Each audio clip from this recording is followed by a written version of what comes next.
Viewers, Pakistan और West Indies के दरमियान कल सीरीज़ का तीसरा ओडीआई खेला जाएगा और ये डिसाइडर है।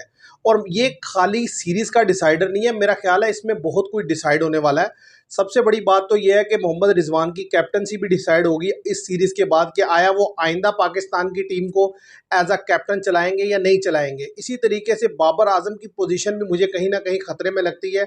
और इवन के सलमान अली आगा जो कि T20 के कैप्टन है, उनकी पोजीशन भी मुझे खतरे में लग रही है जिस तरीके से उनकी परफॉर्मेंस आ रही है। तो आज की वीडियो में हम इन सब चीज़ों पर बात करने वाले हैं। देखिए, सबसे पहले जो बात है, अगर आप देखें कि जिस तरीके से इस सीरीज़ का पहले ओडीआई खेला गया, उसमें जिस तरीके से रिजवान और बाबर आजम की तरफ से परफॉर्मेंस आई, लेकिन अगर आप उसको क्लोजली मॉनिटर करें उनकी परफॉर्मेंस को, तो उसमें गलतियां वही थी जो प्रीवियसली करते चले आ रहे हैं। और वो ये है कि वो बहुत स्लो खेलते हैं, मैच को इतना स्लो कर देते हैं कि फिर वो बाद में आने वाले के लिए प्रॉब्लम होती है।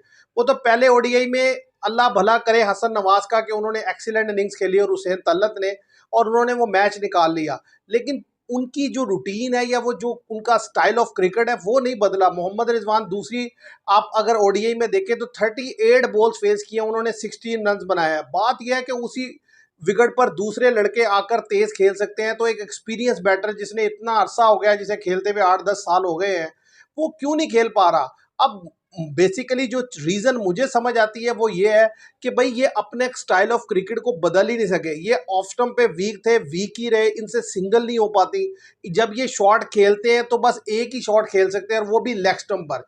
ऐसे ही अगर बाबर आजम की बात की जाए, Babar Azam early on exceptional थे, उन्होंने रन्स बनाए, लेकिन जैसे जैसे वक्त गुजरता गया उनकी वीकनेसेस एक्सपोज होती चली गई, लोगों के सामने आती चली गई। अब उनके पास कोई काउंटर प्लान नहीं है उन्हें हैंडल करने का, तो इसलिए ये सीरीज का डिसाइडर तो है ही है। साथ ही साथ इसमें ये भी पता चलेगा कि अगर कल के मैच में फिर पाकिस्तान को डिफीट हो जाती है और ये दोनों लड़के कुछ नहीं कर पाते, और इसी तरीके से सलमान अली आगा भी, तो मैं समझता हूं कि सलमान अली आगा का ओडीआई कैरियर भी खतरे में है। क्योंकि देखें, आप कितने अरसे तक किसी को इतना देर तक खिला सकते हैं कि आपकी टीम पुअर से पुअर परफॉर्म करती चली जाए, तो और कितना आप चांस देना चाहते हैं। मेरी समझ से बाहर बात है, आप भी इसमें बताइएगा कि आप इस पर क्या ओपिनियन रखते हैं।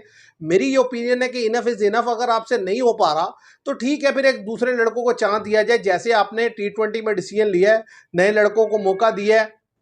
कभी हारते हैं, कभी जीतते हैं, लेकिन यह है कि हाँ, हम ये कहने की पोजीशन में होते हैं कि भाई लड़के अभी नए हैं तो ज़ाहिर है आस्ता आस्ता सीखेंगे। लेकिन यहाँ पर तो यह है कि आप एक्सपीरियंस हैं और इवन देन आप परफॉर्म नहीं कर रहे। तो मुझे जो शॉर्ट चीज़ लग रही है कि कोई और जाए ना जाए, लेकिन मोहम्मद रिजवान तो डेफिनेटली, उनकी कैप्टनसी भी और उनकी जो यानी कि टीम में जगह है, ये दोनों खतरे में है ओडीआई की हद तक, जहाँ तक अगर मैं बात करूँ, क्योंकि वो डिलीवर करके नहीं दे पा रहे।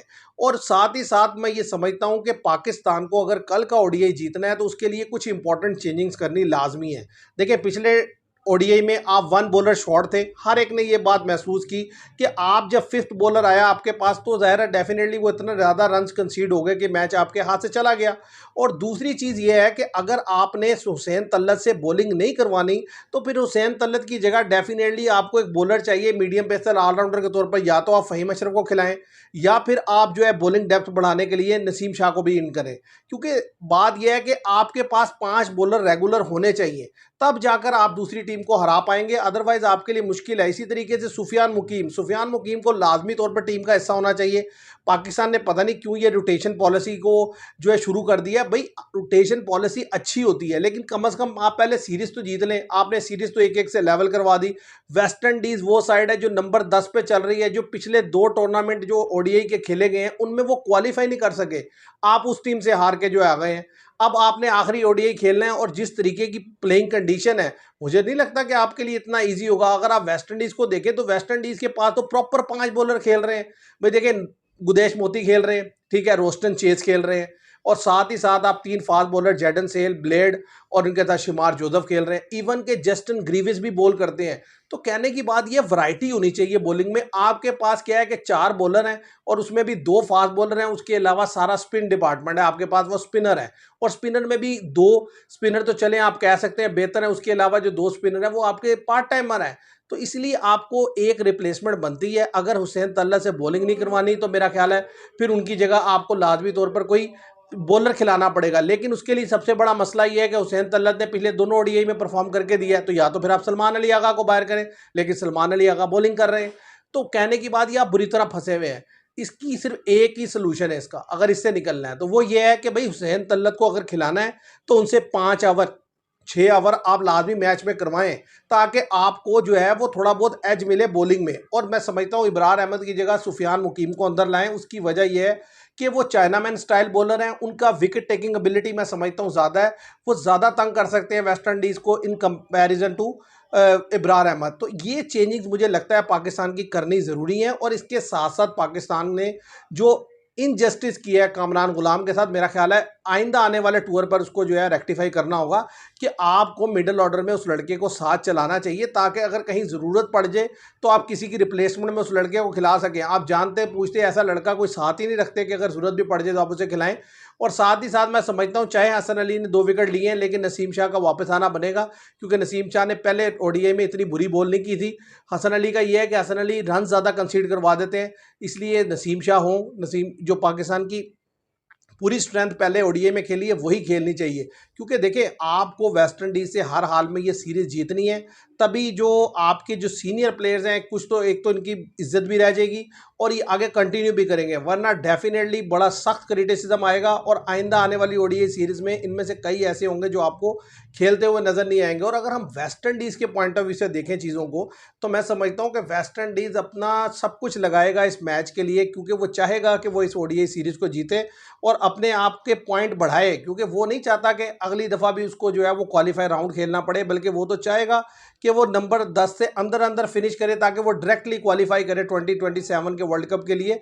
तो इसके लिए आप अगर देखें तो उन्होंने ओडीआई की जो टीम है बड़ी बैलेंस है, और उसके पास जो लड़के हैं वो इन फॉर्म भी हैं।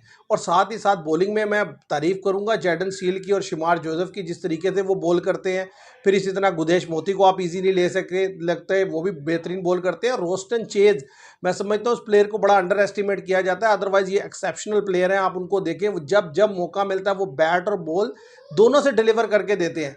तो अब देखना ये कि कल का मैच क्या होता है। मैं समझता हूँ कि बड़ा कांटे का मुकाबला होगा और बड़ा इंटरेस्टिंग मैच देखने के लिए मिलेगा, और दोनों टीम्स के लिए डू और डाई गेम है, बड़ा इंटरेस्टिंग है।